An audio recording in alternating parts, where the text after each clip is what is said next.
Hello, YouTube. Welcome to our live today, Friday, July 10th, 2026 at 2 p.m. Pacific. Patrick Scott here. So, question, this is sometimes frustrating for people. So we do in the HUNA and NLP realm, we do a lot of energy release. We do a lot of baggage release. We talk about black bags. We talk about, how do you know when you're done? When,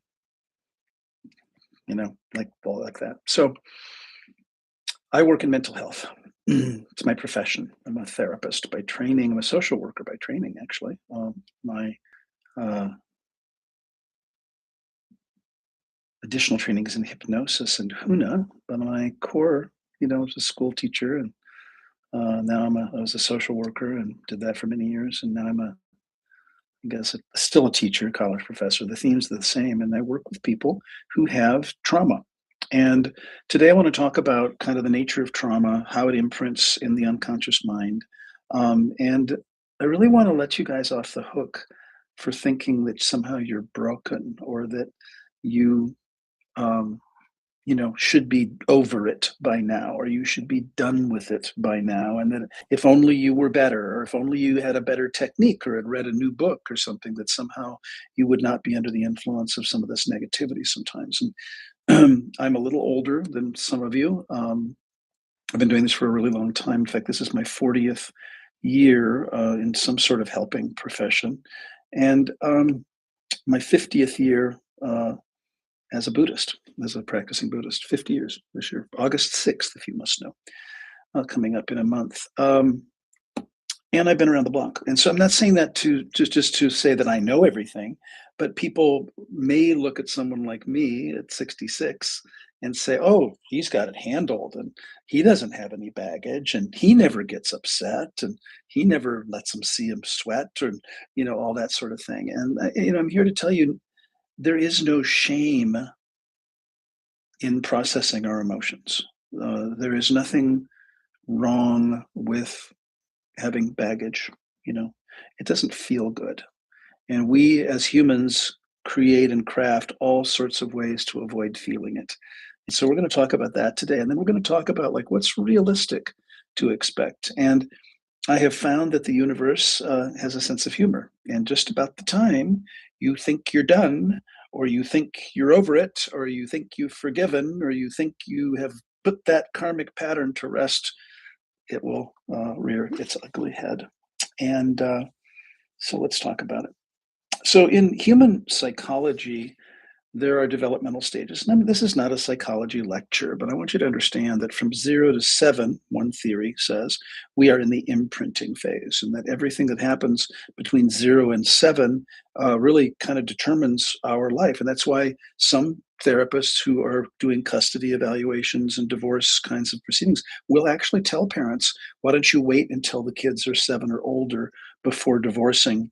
It'll minimize the impact on the kids. And a lot of couples, this is not news, a lot of couples will stay together through much conflict for the kids.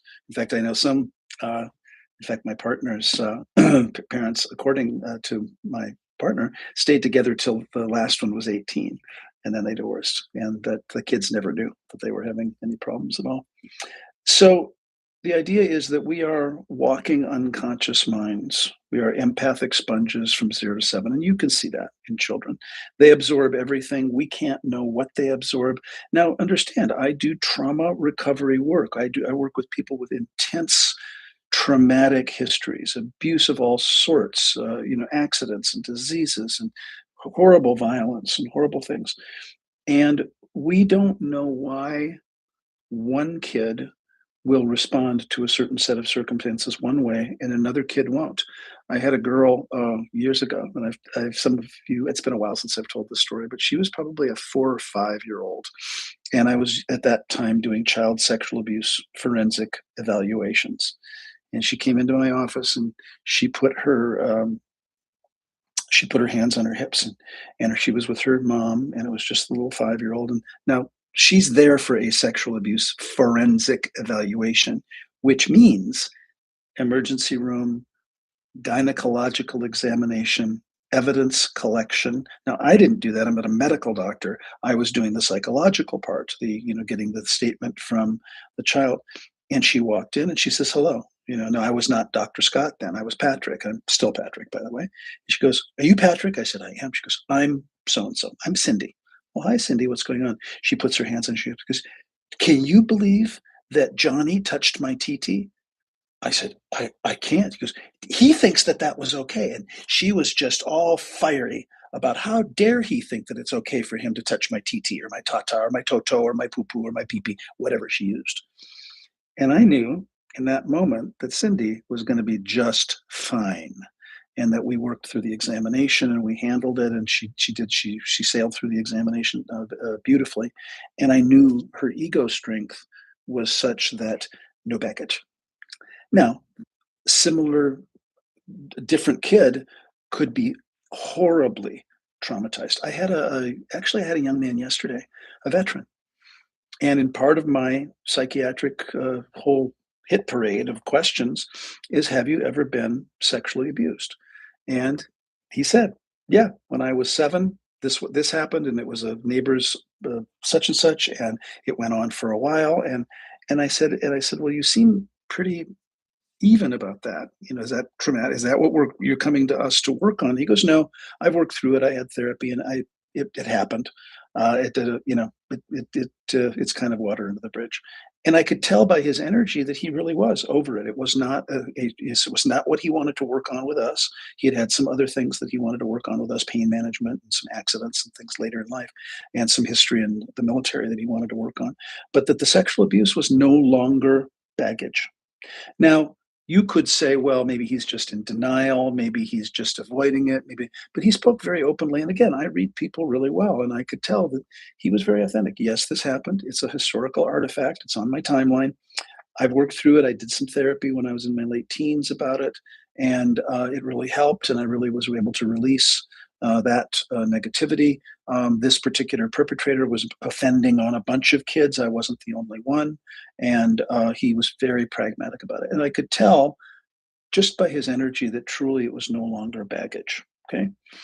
So, what happens during the course of our lifespan, and this is human, all humans, the Buddhists call it the Four Noble Truths, and they are birth, old age, sickness, and death.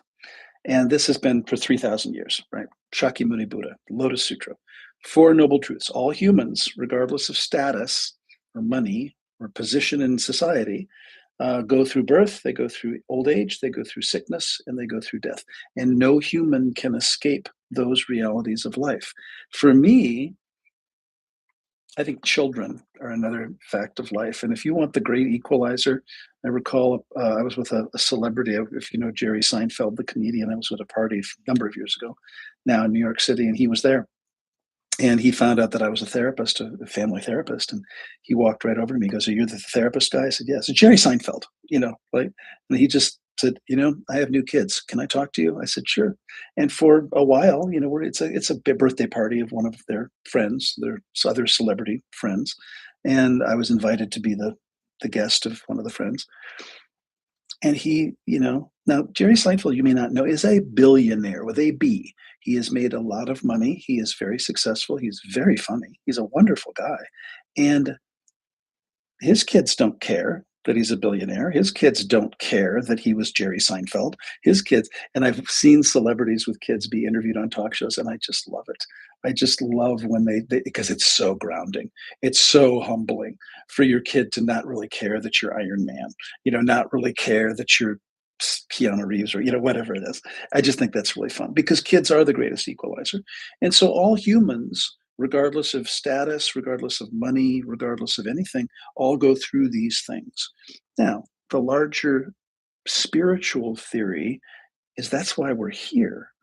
Why we're here is to go through these challenges and to polish ourselves, to learn things. And I've said it before that apparently one theorist says that those lifetimes of great wealth and great ease, we don't grow that much spiritually, that it's too easy. We choose it. We say, you know what, I'm sick of the wars, and I'm sick of the pestilence, and I'm sick of the torture and all that. Can I just have a lifetime where I'm just wealthy and I don't have to work? And so I think it's great. And so now it's easy. Well, I don't know that it's easy. I've had my own trauma that I've worked through. I've had a lot of trauma. I'm not complaining. I'm just saying that I don't have any more or less trauma than any of you. And I want you, as we talk today, to consider, okay, what have I been through?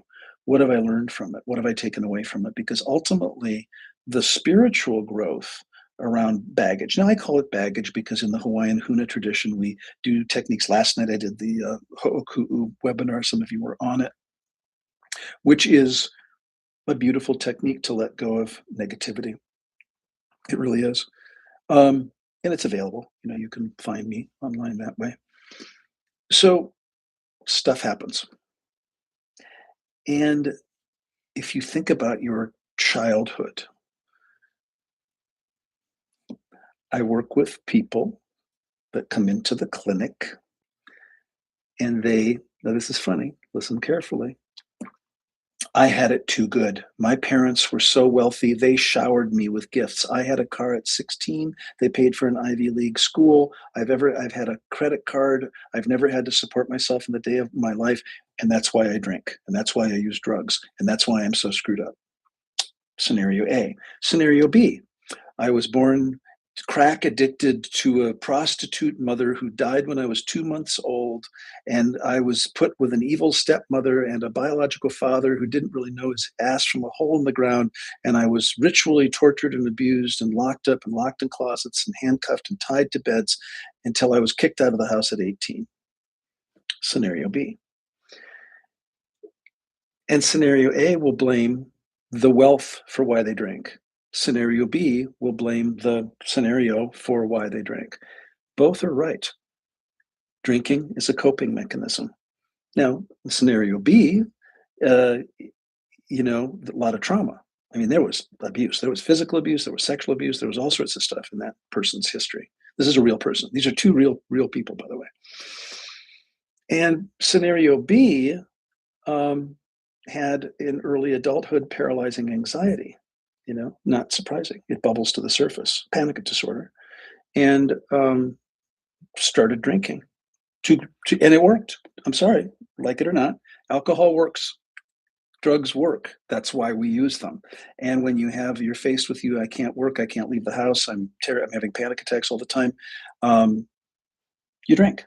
And so then, of course, as you know, then the drinking becomes the problem. And so but it's the unconscious mind's best attempt to medicate. And some people medicate with food, with drugs, with sex, with alcohol, with shopping, with spending, with gambling, and now listen to my tone of voice. I have no judgment about it. We cope however we cope. The challenge is that sometimes the coping mechanism becomes the problem. And pretty soon now, instead of having panic attacks, I'm just drunk all the time. Or we get DUIs, or we get arrested, or that kind of thing. And so from the course of the human lifespan, we collect, I'm trying to be as neutral about this as possible. We collect baggage. Let's just say it. Now, let's define baggage. Baggage, in terms of the negativity or the emotional body, are those emotional episodes that we couldn't process in the moment, so we stuff it. And I think you all know what it means to stuff your emotions. If you're an adult on this planet, you have stuffed an emotion. Have you ever watched a 2 or 3-year-old have a tantrum, like at the airport or in Walmart, and you're kind of jealous?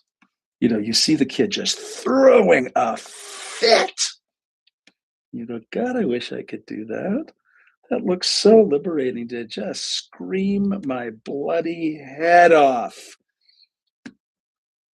We can't. We don't. We tend to get jailed when we do that as adults, or we get put in a psych hospital. So we learn. Now, I used to say, I grew up in the upper Midwest, and my people, the Minnesotans from Swedish, Danish, Norwegian, German, Dutch ancestry, very white, sorry.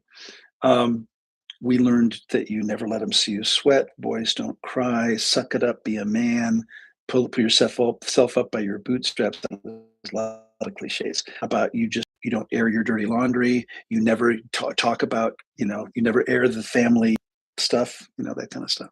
So I've learned in my travels that many cultures, many cultures, I mean, the Asian cultures, you don't, I joke with some of my Asian students where I say that my mom was like an Asian dad. They get it. Now, when I say it to a non-Asian audience, they go, what do you mean your mom was Asian? No, my mom had impossible standards that I could never meet. And no matter what I did, it was never enough. And my grades weren't high enough and my weight wasn't low enough. And my school, could never win. Right. And many cultures. So I'd have you reflect on your own culture. If you, because what happens to those children that are expressive, I'm sad, I'm angry, I'm hurt, I'm mad, right? We want them to be able to express, but just a little bit. So what happens to us of all ages, we learn how to stuff our emotions. And the Hawaiians would say that every time we have a situation that we can't process in the moment, we take it, we put it away, we stuff it somewhere, and it festers and it sits there. And we're really good. Have you ever had that happen? You're upset about something. Something happens at home. You're upset. You were triggered. You're having a really hard time coping. And you get to work and someone says, "How are you today?" You go, "Oh, I'm fine. Thank you." And you put it on. You put on that persona, that professional persona of, "I'm just fine. Thanks. How are you?" "Oh, bless your heart. It's so nice. Thank you for asking." An hour ago at home, you were sobbing. You've all done it. You all know exactly what I'm talking about. You can pull it together when you have to, right? Now, some of you know I had cancer. Cancer for almost 2 years, 2 years of treatment. I'm cancer free 8 years now. Congratulations. Happy about that. Um, there were days, I just told the student group today, they were talking about how do you manage your life? How do you not let your clients know that you're triggered? How do you not bring your own stuff into the therapy session? And I said, well, you know what?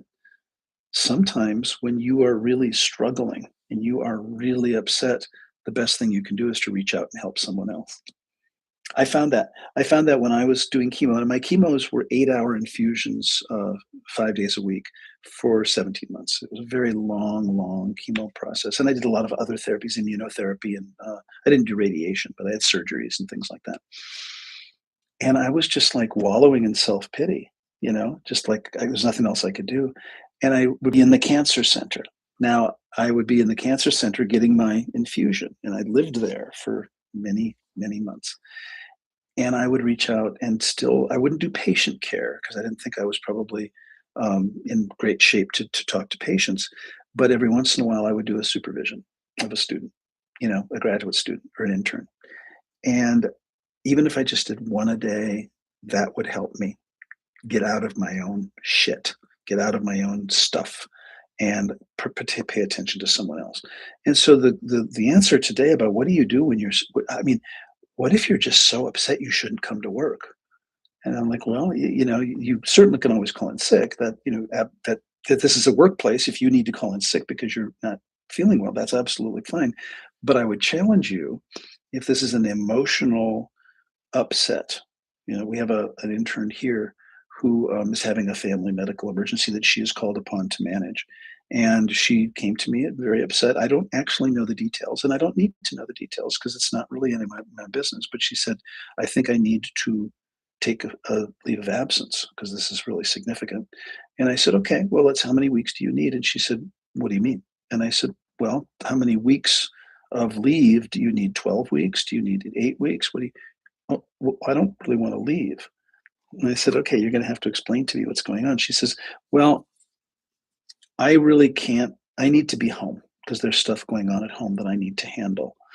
Could I work remotely for a period of time until I can sort this family medical thing out? I said, Really?" She said, yeah. And so, because she said, and she's very smart, she said, because I know if I don't work and I just am at home with this thing going on right now, I will not be processing. I need to work. And listen carefully. It wasn't I need to work. I mean, certainly the money is the money, but I need to work because I know that I make a difference and I feel so much better after I've worked with a client. And I know that if I don't do any of that with what's going on at home, I'm not going to be a happy camper. It's not going to. She knows herself well enough to say, I can. There are some patients that are not going to want to be remote. I'm going to need somebody else to see them. We're going to work through my schedule, and so that's what she's doing. She checked in remotely on Zoom from our for our meetings today, and it's she's handling it. And again, it's not. I'm totally 100% supporting her in her family leave, essentially, and she chose to continue to work. Really, almost as much. There were a few patients that really were not appropriate for this kind of a thing, and so she's having other clinicians see them.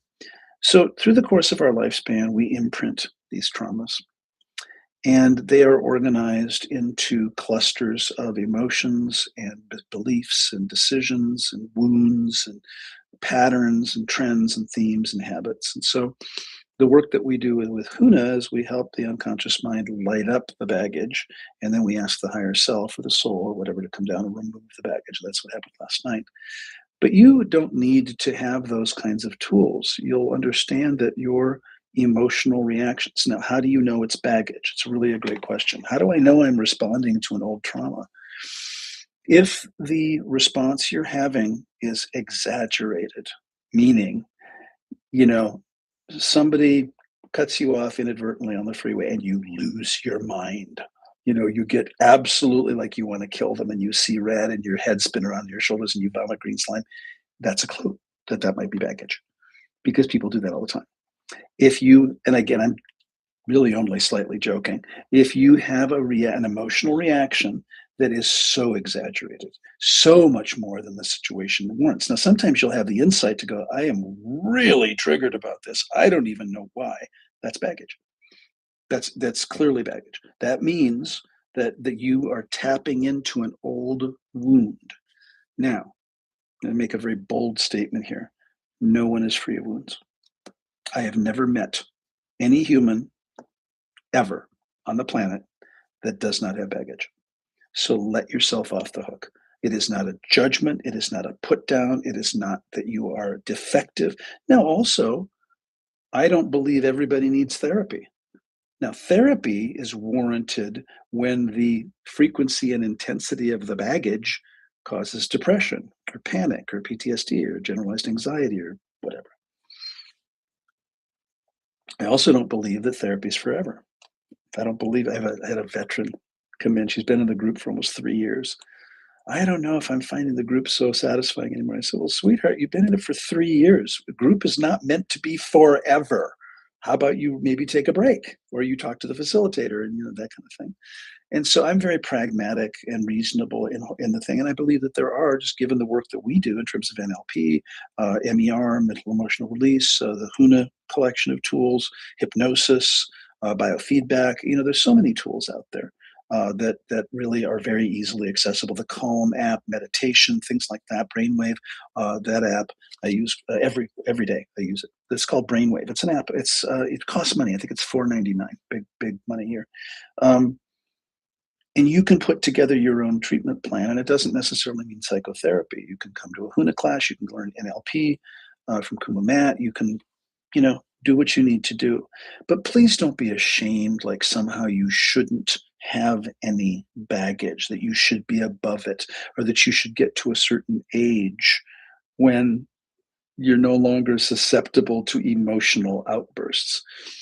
We talked about the imprinting phase. Well, there are other phases in the human. I'll just run through them very casually. This is not a test and you don't need to remember these, but after the imprinting phase at about age 7, we start the modeling phase. About 7 to 12 is the modeling phase where kids begin to copy. They copy each other, they copy their peers, they copy their older brothers and sisters, they copy, video games, they start doing things to model behaviors that they see. Now, if there are a lot of dysfunctional behaviors in the household, they'll model those. If there are, and they're just copying. They're just they want to be like their dad. They want to be like their mom. They want to be like their older brother. They want to do those kinds of things. So that's called the modeling phase. Next one's called the latency phase, which is usually 12 to 14 or 15. It's a very short phase, prepubescent, before the secondary sex characteristics start. And, that's characterized. They're also called tweens, and they're starting to socialize. and kind of come out of their shell, and friends are very important and all that kind of thing. Then is adolescence, and adolescence usually, 12 to 14 to 20. Some theorists call it this phase until 25. And the joke is that apparently, from a neuroanatomy standpoint, the research is that our frontal lobes don't really fully develop until we're about 25. So even though you can drink and do stuff at 21, and you can drink and you can do other things at 18, and you can go to the military at 17, and apparently, now this is funny now, people. This is a joke, and it wasn't my joke, so I'm not going to take credit for it. But it was somebody says, "Yeah, when did you actually pull your head out of your ass?" And when I think about it, oh, I was every bit of 25. So think about it. When did you finally get a clue about what adulthood was about? When did you finally realize that nobody was coming to rescue you, or the world didn't know you a favor, or whatever? And for me, I bumbled around until I was about 25. And when I was 25, I started to get serious and about life and about career. And it wasn't until I was about 29 or 28 or 29 that I started looking into a helping profession. I had been a model and an actor and a musician and a music teacher, and I had been a sommelier and a waiter and a bartender and a restaurant manager. And I was just living my best life, not taking life seriously at all. And then all of a sudden, man, 25 kicked in. And I was thinking, well, maybe I should start thinking about, you know, maybe I should start thinking about being an adult, because adulting is overrated. I'm with you. It's kind of hard to adult some days. Like, you see that kid throwing the tantrum in the airport, and you go, oh, God, that looks so good right now. But, we all have to adult. Well, we don't have to, but, we choose to. So after adolescence, then, and at age 25, we start the adult phases. And those are characterized. I'm not going to go through them. There are certain different theorists, and it's not really important, but understand. I work with a lot of perimenopausal and premenopausal and menopausal females.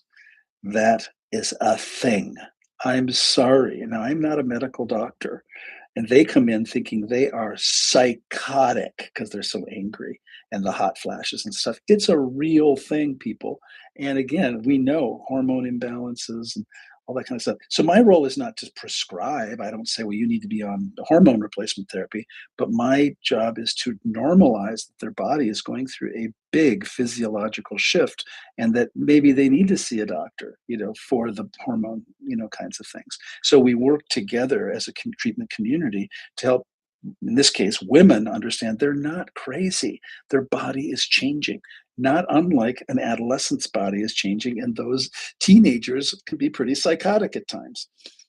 Funny, I think funny, we avoid diagnosing teenagers with personality. Well, I can say we avoid it. We're not allowed to diagnose teenagers with personality disorders or many things, because there's just some level of psychosis of being a teenager. There's some level of sociopathy of being a teenager. I call it teenage assholish syndrome, my own personal thing. So sometimes parents will bring their teenagers and say, will you just fix my kid? And the kid's just being a teenager. There's nothing really abnormal. They don't need meds. They might need a good slap now and then, some discipline or some boundaries, but they're just being a teenager, and that is pretty disappointing to the parents, because they think, how long is this going to last? Like that. And our job in the treatment community is to help people differentiate between what's a normal cycle that will come and go, and what warrants treatment, what warrants medication, what warrants different kinds of interventions. Now, all this stuff looks like baggage, because it is, and so your job really is to assess yourself and, kind of where you are and how you're doing in navigating these cycles and rhythms in life. I'm in a different phase than many of you. I'm in kind of a retirement area. I have elected to retire from some things and not retire from others. In the last decade, I have severely cut back since the cancer. I'll be honest, be transparent with you. I have really curtailed my schedule, and people that know me were going to say, well, it doesn't seem very curtailed to me, given how busy you are. But I used to volunteer and sit on all these boards and be on all these faculties and do all these volunteer things and be a leader in the Buddhist organization and be a volunteer at the medical school faculty and do all these things and be volunteering for veterans and couldn't get enough. And since I got sick and have had that time to reevaluate, my schedule is much more limited and I spend more time doing more recreational pursuits. And that's been really great for me. And I get to choose what kinds of things that I want to do in retirement. I don't see myself never working at all. Some people aspire to that. I really love what I do, and so I don't have an idea. Now, the idea is the question on the table is, well, when are you done? Patrick, are you done? No, I am not done. And I don't think it's a goal. I don't think to be done because, like I said, the universe has a sense of humor, and just about the time you think you're over that relationship, and I'm not saying anything you don't know.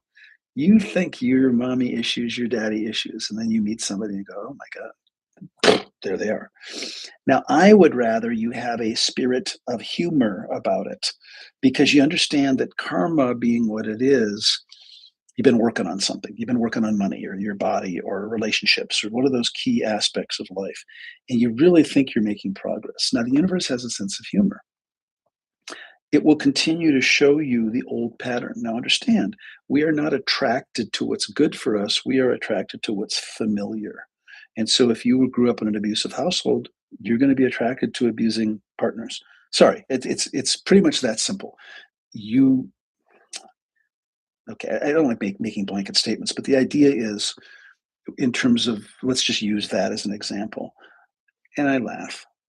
I work with a lot of women. Women are attracted to me. Women come to me for a male point of view. I'm older, I'm more mature. And so I get a lot of middle aged 40s to 70s women that come to me. And I had a lady that I just love. It's a funny story.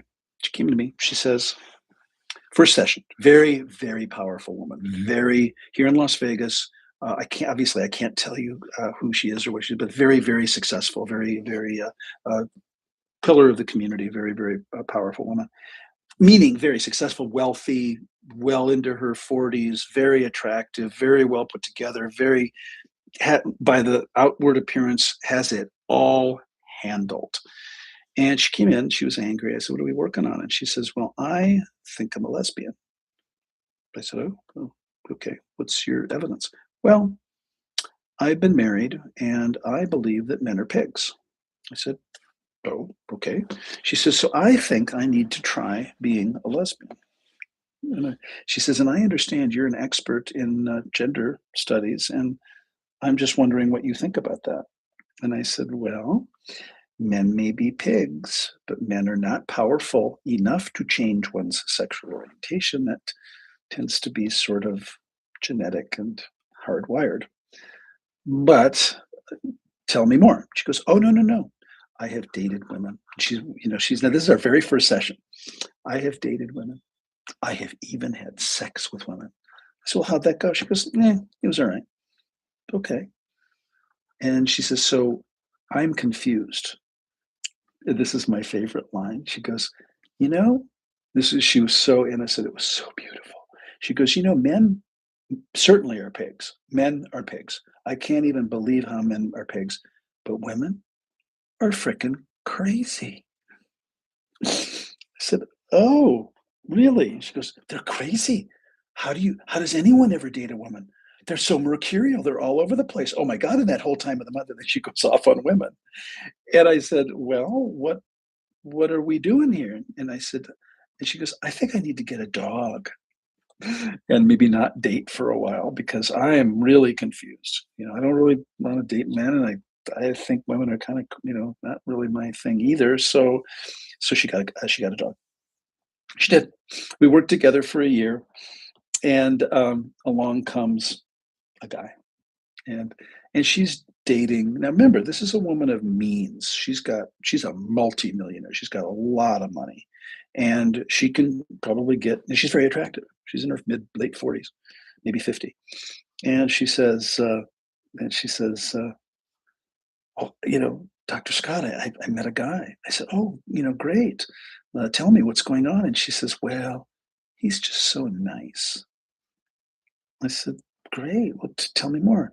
Well, he doesn't need me for my money.